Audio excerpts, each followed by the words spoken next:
తల్లి చనిపోయి పిల్లగాడు చావు బతుకుల మధ్యలో ఉన్నాడు, మీరు వెళ్ళండి అని వెనక్కి పంపిస్తే కూడా మళ్ళీ కారులో రూఫ్ టాప్ ఓపెన్ చేసి చేతులు ఊపుకుంటా.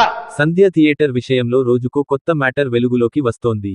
ఇవాళ ఏకంగా తెలంగాణ ముఖ్యమంత్రి రేవంత్ రెడ్డి ఈ విషయమై మాట్లాడుతూ వెల్లడించిన విషయాలు అందర్నీ షాక్కి గురి చేశాయి. అసలు అనుమతి ఇవ్వకపోయినా పుష్ప సినిమా హీరో థియేటర్కు వెళ్లారు. అతను కేవలం థియేటర్కు వెళ్లి సినిమా చూసి వెళ్లిపోతే అభ్యంతరం ఉండేది కాదు. కానీ థియేటర్కు వెళ్లేటప్పుడు రోడ్డుపై కారు రూఫ్ టాప్ ఓపెన్ చేసి రోడ్ షో చేసుకుంటూ వెళ్లారు.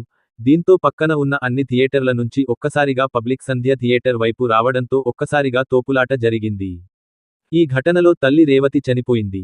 ఆమె కొడుకు కోమాలోకి వెళ్లాడు. అంత తొక్కిసలాటలో కూడా ఆ తల్లి కొడుకు చేయి విడిచిపెట్టలేదు. బిడ్డపై తల్లి ప్రేమ అలాంటిది. కొడుకు చేయి పట్టుకుని ఆ తల్లి చనిపోయింది. హీరో థియేటర్ లోపల ఉండటం వల్ల లోపల కూడా తొక్కిసలాట జరిగింది.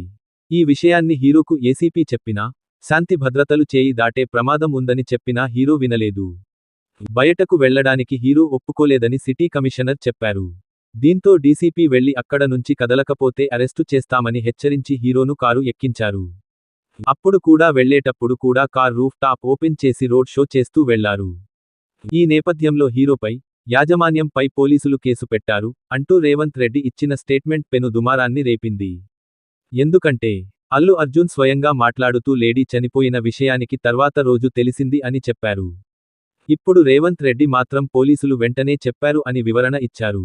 మరి ఇక్కడ రేవంత్ రెడ్డి తన వాదనను బలోపేతం చేయడం కోసం ఇలా చెప్తున్నాడా, లేక అల్లు అర్జున్ అబద్ధం చెప్పాడా అనేది తెలియాల్సి ఉండగా, అల్లు అర్జున్ మీద యావత్ తెలంగాణ అధికార వర్గం కోపంగా ఉన్నదనే విషయానికి మాత్రం స్పష్టం అవుతోంది.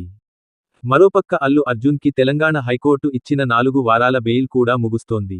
మరి అల్లు అర్జున్ అండ్ టీం ఈ విషయంలో ఎలా రెస్పాండ్ అవుతారు? బన్నీ మళ్లీ జైల్కి వెళ్లకుండా ఎలాంటి జాగ్రత్తలు తీసుకుంటారు అనేది ప్రస్తుతం చర్చనీయాంశంగా మారింది. సినిమా ఇండస్ట్రీ మీద ప్రభుత్వం ఈ స్థాయిలో కోప్పడడం అనేది బహుశా ఇదే మొదటిసారి.